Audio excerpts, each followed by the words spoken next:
민수기 제15장.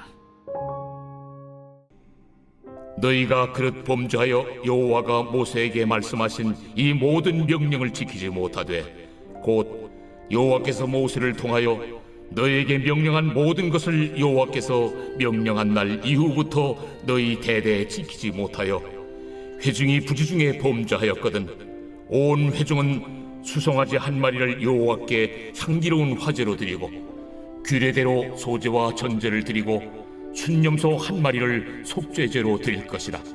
제사장이 이스라엘 자손의 온 회중을 위하여 속죄하면 그들이 사함을 받으리니 이는 그가 부지중에 범죄함이며 또 부지중에 범죄함으로 말미암아 헌물 곧 화제와 속죄제를 여호와께 드렸습니다.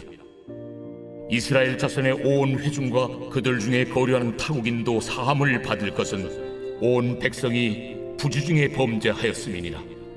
만일 한 사람이 부지중에 범죄하면 1년 된 암염소로 속죄제를 드릴 것이요 제사장은 그 부지중에 범죄한 사람이 부지중에 여호와 앞에 범한 죄를 위하여 속죄하여 그 죄를 속할지니 그리하면 사함을 얻으리라.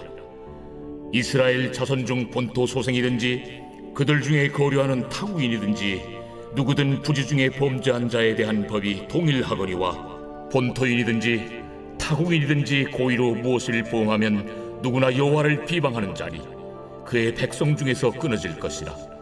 그런 사람은 여호와의 말씀을 멸시하고 그의 명령을 파괴하였은즉 그의 죄악이 자기에게로 돌아가서 온전히 끊어지리라. 이스라엘 자손이 광야에 거류할 때에 안식일에 어떤 사람이 나무하는 것을 발견한지라. 그 나무하는 자를 발견한 자들이 그를 모세와 아론과 온 회중 앞으로 끌어왔으나 어떻게 처치할는지 지시하심을 받지 못한 고로 가두었더니 여호와께서 모세에게 이르시되 그 사람을 반드시 죽일지니 온 회중이 진영 밖에서 돌로 그를 칠지니라. 온 회중이 곧 그를 진영 밖으로 끌어내고 돌로 그를 쳐 죽였어. 여호와께서 모세에게 명령하신 대로 하니라. 여호와께서 모세에게 말씀하여 이르시되 이스라엘 자손에게 명령하여 대대로 그들의 옷단 귀에 술을 만들고 청색끈을 그 귀에 술에 더하라. 이 술은 너희가 보고 여호와의 모든 계명을 기억하여 준행하고 너희를 방종하게 하는 자신의 마음과 눈의 욕심을 따라 음행하지 않게 하기 위함이라. 그리하여 너희가 내 모든 계명을 기억하고 행하면 너희의 하나님 앞에 거룩하리라. 나는 여호와 너희 하나님이라. 나는 너희의 하나님이 되려고 너희를 애굽 땅에서 인도해 내었느니라. 나는 여호와 너희의 하나님이니라. 할렐루야. 사랑하는 열린문교회 성도 여러분, 지난밤도 주님 주신 은혜와 평강 가운데 단잠 주무셨습니까? 아침을 깨우는 말씀, 수요일 아침에 주님께서 저와 여러분에게 주시는 말씀은 민수기 15장 22절로 41절까지의 말씀입니다. 오늘도 주시는 이 말씀을 통하여 저와 여러분의 삶 가운데 선명한 성경적 기준이 세워지길 원하며 또한 오늘 하루를 살아낼 때에 오늘 말씀과 또한 그를 따른 그 기준을 통하여 오늘 하루도 주님께서 기뻐하시는 삶, 또 주님께 온전히 영광 돌리는 삶을 살아내시는 저와 여러분이 되었으면 좋겠습니다. 지금까지 우리는 계속해서 이 민수기 말씀을 묵상하고 있는데요. 여러 가지 규례들이라든가 여러 가지 어떠한 이 제의들에 대한 내용들을 또 보면서 우리는 너무나도 또 복잡하고 또 이렇게 세밀한 규정을 통해서 와, 하나님 믿는다는 게, 섬긴다는 게 참 쉽지 않았었겠구나 라는 생각을 해보게 됩니다. 그러면서도 21세기를 살아가는 우리들은 굳이 수천 년 전에 있었던 저러한 규례와 말씀들은 오늘날에 우리와 어쩌면 무관한 것 같은데 우리가 굳이 저와 같은 규례나 규정들을 보고 또 생각하고 그리고 우리가 굳이 이 성경 말씀을 읽을 필요가 있을까라는 생각을 하실 수도 있을 것 같습니다. 그럼에도 불구하고 하나님께서 우리에게 성경을 허락하심은, 특별히 구약과 신약 모두를 우리에게 허락하심은 우리로 하여금 당연하게 그 구약에 있는 말씀을 통해서도 오늘 살아가는 우리들이 적용할 것들과 또 이해하고 배워야 하는 것들이 있음에 대한 분명한 증명이라는 생각이 드는데요. 그렇기 때문에 단순히 이 문자주의자들처럼 그저 규례와 규정을 있는 그대로 적용하고 따라야 된다라는 것들에 대해서 우리가 묵상하고 적용하자는 것이 아니라, 사실은 하나님께서 수천 년 이후에 우리들이 보는 이 성경 가운데 이와 같은 규례와 규정들을 여전히도 보여주시고 계심은 우리로 하여금 그를 통해서도 깨달아야 하는 어떠한 마음가짐이라든가 신앙의 태도가 있음이다라고 우리가 해석하는 것이 옳을 것 같습니다. 오늘 말씀을 보면요, 32절부터 36절까지 말씀을 보면 이 안식일을 범한 자에 대한 어떤 이야기가 나옵니다. 물론 오늘날에 우리가 지키고 있는 그 주일의 개념과는 다른 것이기는 하겠지만, 결국에는 그때 당시에는 하나님의 말씀에 의거하여 안식일을 지켰듯이 오늘날을 살아가는 우리들은 이 예수 그리스도의 그 부활하심을 기념하고 기억함으로 주일은 당연히 주님의 날로 여기며 예배하는 날로 우리가 정하여 섬기고 있습니다. 그렇기 때문에 조금은 다른 의미, 또 다른 날이기는 하지만 우리가 그 안식일을 지켰던 그 마음가짐으로 주일을 섬기고 지켜야 하는 것은 어떻게 보면 동일한 개념이라고 할 수 있겠죠. 그런데 참 재미있는 것은 안식일을 범한 자에게 처해졌었던 그 형벌과 그 결과가 우리의 주목을 끄는데요. 36절 보면 온 회중이 곧 그를 진영 밖으로 끌어내고 돌로 그를 쳐 죽여서 여호와께서 모세에게 명령하신 대로 하니라. 사실은 굉장히 무서운 말인 것 같아요. 어떻게 보면 고작이라는 말이 사실은 좀 어폐가 있을지 모르겠는데, 오늘날을 살아가는 우리들에게는 어쩌면 고작이라는 표현이 더 맞게 들릴지도 모르겠어요. 사실 오늘날을 살아가는 우리들이 여러 가지 이유로 인해서 주일에 교회를 나오지 않고 예배드리지 않는 일이 얼마나 많습니까? 비즈니스 문제든 어떤 불가피한 어떠한 사정 때문이든, 심지어는 그저 여행을 가고 놀러 가기 위해서 우리는 너무나도 쉽게 주일을 범하고 사실은 빠지는 일을 하게 되죠. 저는 개인적으로 목회를 하면서 이와 같은 이들을 사실 정죄하거나 특별히 그들에게 율법적으로 주일을 지켜야 된다라고 가르친 적이 없는데요. 그럼에도 불구하고 우리들에게는 결국엔 주일을 어기고 주일날 다른 약속을 잡는 것을 그렇게 어렵게 생각하지 않는 세대라는 생각이 듭니다. 근데 그런 우리들의 이 관점과 그리고 오늘날의 우리들의 모습을 비춰볼 때에 어떻게 보면 고작이라는 표현을 쓸 수 있을 것 같죠. 안식일을 범하였다고 해서 그에게 내려진 형벌이나 그 결과가 너무나도 엄중하고 끔찍하다라는 것을 우리가 보게 되죠. 고작 안식일을 한번 어겼을 뿐인데 온 회중 앞에서 수치와 부끄러움 가운데 돌에 쳐 죽임을 당하는 그와 같은 형벌이 가해졌다. 사실 오늘 살아가는 우리들은 조금 더 너무 과한 처벌이 아닌가라는 생각을 하기에 이르죠.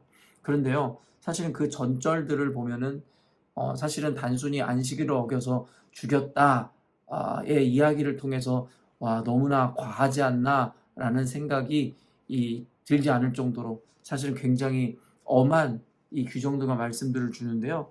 무슨 말이냐면 이 30절부터 31절까지 말씀을 보면 본토인이든지 타국인이든지 결국에는 고의적으로 무슨 죄를 범하게 되면 결국에 뭐라고 이야기하고 있습니까?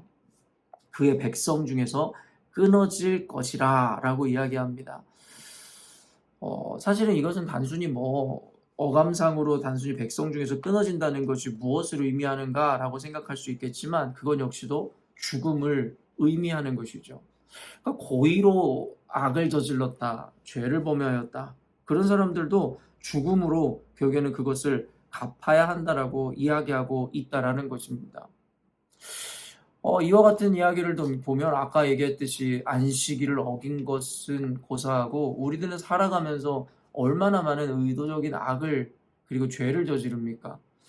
그러니까 이런 말씀들을 보면은 우리가 마음 가운데 큰 부담을 느끼게 되고, 그러다 보니 갈수록 사람들마다 나는 구약 말씀은 별로 좋아하지 않아, 나는 신약 말씀을 좋아해 라는 말이 나오기 시작하고, 그리고 어차피 예수님이 온 이후에 구약에 있는 모든 말씀들이나 규례들은 다 이제는 더 이상 우리에게 무관하지 않아 라고 이야기하며 구약의 메시지들을 우리가 애둘러 피하려고 하고 외면하려 하죠. 왜냐하면 그만큼 구약에 있는 메시지들은 우리를 부담스럽게 하고 또한 그것에 따른 엄중한 어떤 결과나 어떤 처벌들이 따라오기 때문에 우리는 어떻게 보면은 의도적인 것이든 본능적인 것이든 구약의 이 말씀들을 피하려고 하는 것이죠. 우리는 그저 믿기 편한 하나님, 예수님을 믿고 싶은 거거든요.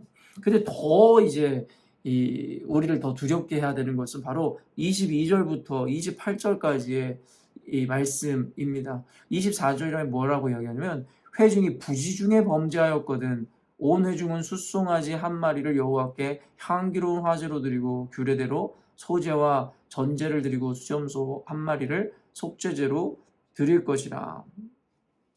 여러분, 그러니까 단순히 우리가 안식일을 범하였다던가 아니면 의도 가운데 고의적인 악행을 행했다든가의 차원을 넘어 부지 중에 말 그대로 실수라든가 무의식 가운데 범한 죄에 대해서도 그냥 넘어가지 않았어야만 한다라는 거예요.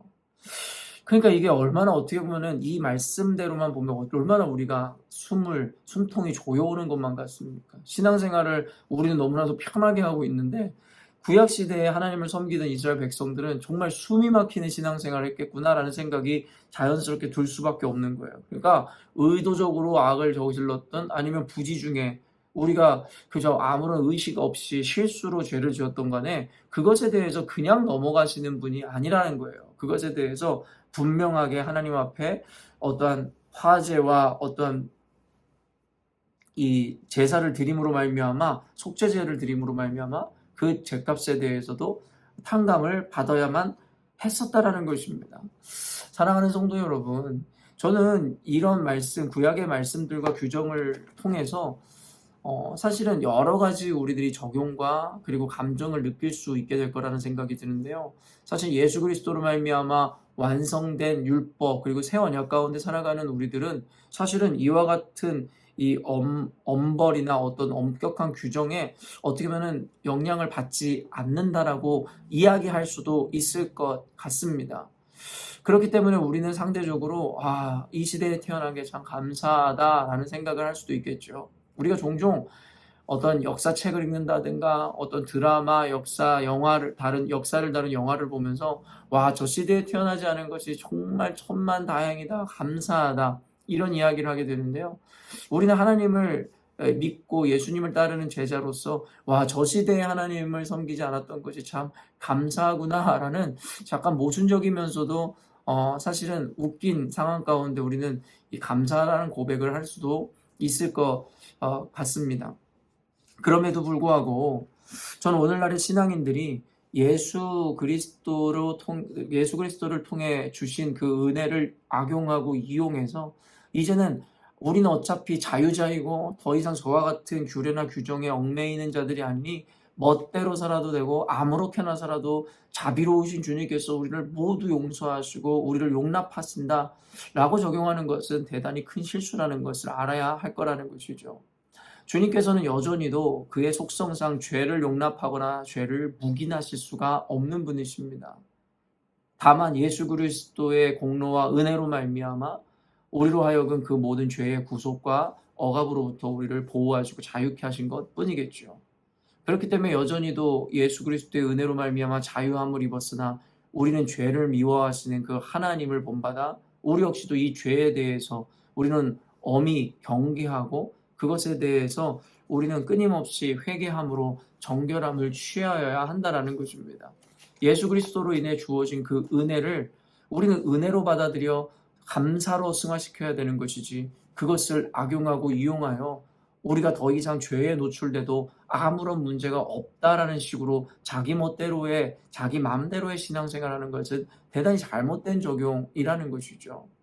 그것은 은혜가 더 이상 은혜가 아닌 그 은혜를 도리어 우리에게 도구로 만드는 행위일 뿐인 것이죠. 그렇기 때문에 구약 성경의 이런 규정과 이러한 가르침을 통해서 우리는 여전히도 죄를 미워하시고 죄와 함께 할 수 없는 그 하나님을 우리가 인정하고 이해함으로 우리 삶 가운데 있는 의도적이든 아니면 심지어는 내 안에 이 부지불식간에 범하는 어떤 실수, 무의식 가운데 행하는 죄든 우리는 여전히도 그것을 경계하고 멀리 할 수 있어야 한다라는 것입니다. 그런데 여러분, 이런 말씀을 보면 아까도 이야기했듯이 숨이 막힌다라는 표현이 들 정도로 어떻게 우리가 이렇게 완전한 삶을 살 수 있겠습니까? 특별히 어떻게 우리가 무의식 중에 의도치 않고 범하는 죄까지도 우리가 컨트롤하고 그것에 대해서도 우리가 다스릴 수 있겠습니까? 우리는 사실은 죄인이기에 사실은 하나님의 생각과는 하나님의 방식과는 너무나도 다른 것을 욕망하고 지향하는 우리들인데 말입니다. 그래서 사실은 37절 이하의 말씀을 통해서 우리들에게 어떠한 이 태도와 마음가짐으로 이와 같이 죄에 노출될 수밖에 없는 우리라는 한계 가운데서도 우리가 살아갈 수 있는지에 대한 그 방안들을 제시하는데요. 37절, 38절 읽어드리면 여호와께서 모세에게 말씀하여 이르시되 이스라엘 자손에게 명령하여 대대로 그들의 옷단 귀에 술을 만들고 청색끈을 그 귀의 술에 더하라. 계속 읽어드릴게요. 이 술은 너희가 보고 여호와의 모든 계명을 기억하여 준행하고 너희를 방종하게 하는 자신의 마음과 눈의 욕심을 따라 음행하지 않게 하기 위함이라. 그리하면 너희가 내 모든 계명을 기억하고 행하면 너희의 하나님 앞에서 거룩하리라. 여러분, 이 말이 무엇입니까? 결국에는 이스라엘 백성들 자손들에게 결국엔 그들의 옷에 이 어떠한 이 청색실을 달아 그들로 하여금 움직일 때마다 그 흩날리는 청색실을 그들이 보게 하였다라는 거예요. 여러분, 이것이 무엇을 의미하겠습니까? 방금도 이야기한 것처럼 고의적인 죄든 무의식 가운데 행하는 죄든 결국엔 우리로 하여금 의식의 흐름대로 본능대로 사는 것이 아니라 우리가 움직일 때마다 나풀거리는 그 청색실을 봄으로 말미암아 우리가 하나님의 약속의 자녀이고 하나님께서 지금도 우리와 함께 하신다라는 것을 기억하라는 것입니다. 여러분, 사람이라는 존재는 연약합니다. 말 그대로 무방비 가운데 아무도 보지 않는 상황 가운데 처했을 때에 도덕적이고 윤리적이고 심지어 신앙적으로 자신의 신념을 지켜 살아갈 수 있는 사람은 많지 않으리라는 생각을 합니다. 남들이 보는 앞에서 우리가 스스로의 품행이라든가 언행을 조심하는 것은 그래도 가능한 일일 것인데 아무도 없을 때에 죄의 유혹이 올 때에 우리가 그것을 과연 이겨내는가? 그래서 늘 이야기하지만 라틴어 코람데오라는 말이 무엇이에요? 믿음의 선배들은 코람데오, 하나님의 면전 앞에서, 하나님의 존전 앞에서라는 그 개념을 통해서 아무도 보는 이 없고 아무것도 제약되지 않는 상황 가운데서도 늘 주님 앞에서 행동하듯이 살아갔다라는 거죠. 그런데 아까도 이야기했지만 인간이기에 단순히 개념적인 것이나 이런 관념적인 것만으로는 스스로를 통제할 수가 없었다라는 것이죠.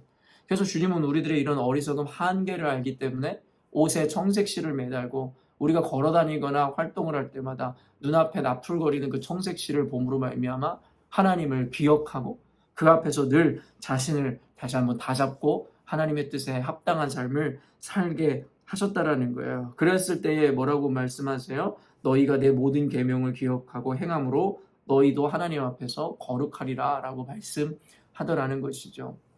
사실은 오늘날의 많은 그리스도인들이 십자가 귀걸이라든가 목걸이, 심지어는 반지를 끼고 다니는 것을 보기도 하고 어떤 이는 문신으로 십자가를 어떤 하나님의 말씀을 새기고 있는 것도 제가 보게 됩니다. 저 역시도 예전에 차를 처음 샀을 때 자동차에 제일 먼저 한 것이 무엇이냐면 십자가를 달았던 것. 그리고 고등학교 학창시절에 한동안 수련회에서 은혜를 받고 십자가 목걸이를 차고 다녔었던 기억이 있습니다.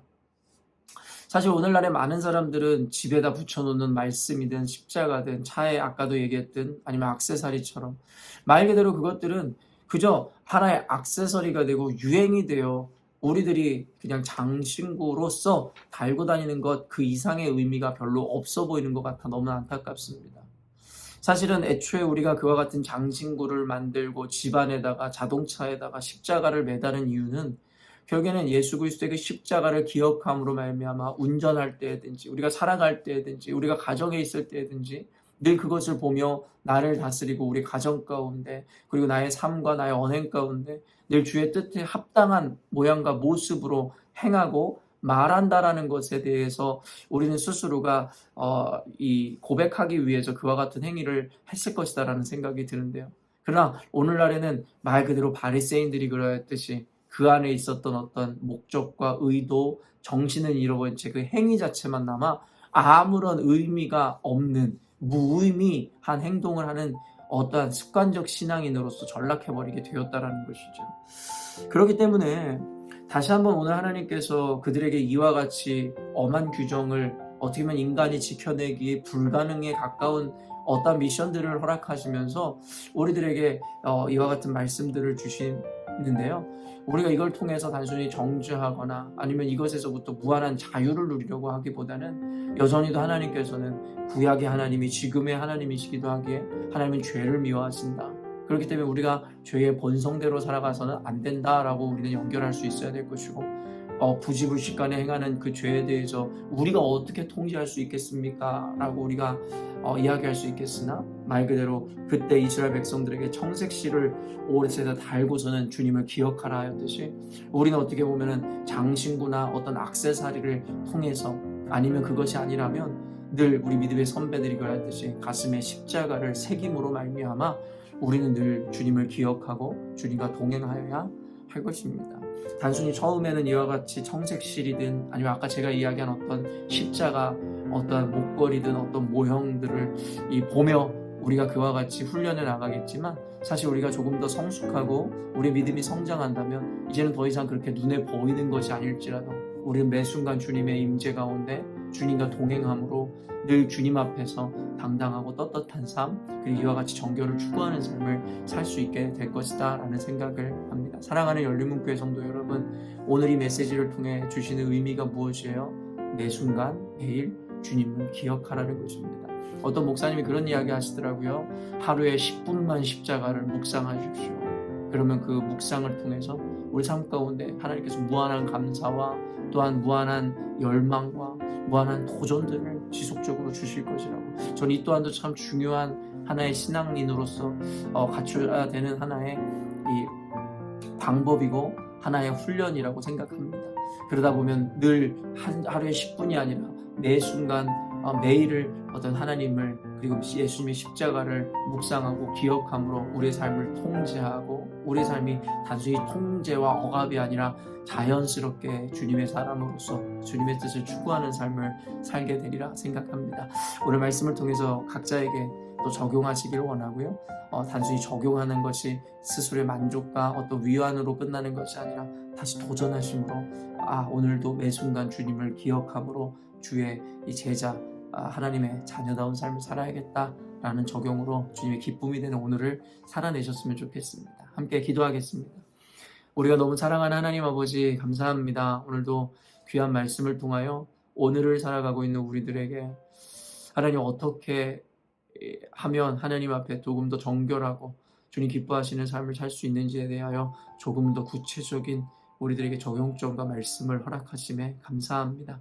하나님, 단순히 우리가 늘 액세서리로 차고 있는 목걸이든 귀걸이든 장신구뿐만 아니라 몸에 새긴 타투든 아니면 집에 있는 어떠한 말씀이든 액자이든 하나님, 단순히 거칠이나 형식으로 멈추지 않게 하여 주시고 이스라엘 백성들에게 정색실을 달게 함으로 늘 주님을 기억하고 스스로를 이 죄악으로부터 늘 스스로를 정결케 하는 그와 같은 가정을 늘 밟았듯이 오늘 살아가는 우리들도 주님을 늘 마음에 기억하고 묵상하고 떠올림으로 말미암아 하나님, 오늘도 조금이라도 더 주님께 가까운 삶, 정결한 삶, 부지불식간에 저지른 죄라도 하나님 그것에 대하여 허용하고 용납하는 것이 아니라 조금이라도 더 거룩한 삶을 추구하는 삶 살아내는 우리가 되게 하여 주옵소서. 그러나 이 모든 과정이 하나의 율법이거나 억압이 되어 우리의 숨을 막히게 하는 구속이 되지 않게 하여 주시고 도리어 더 철저히 주님을 섬기는 것이 우리에게 더 큰 기쁨이고 감사로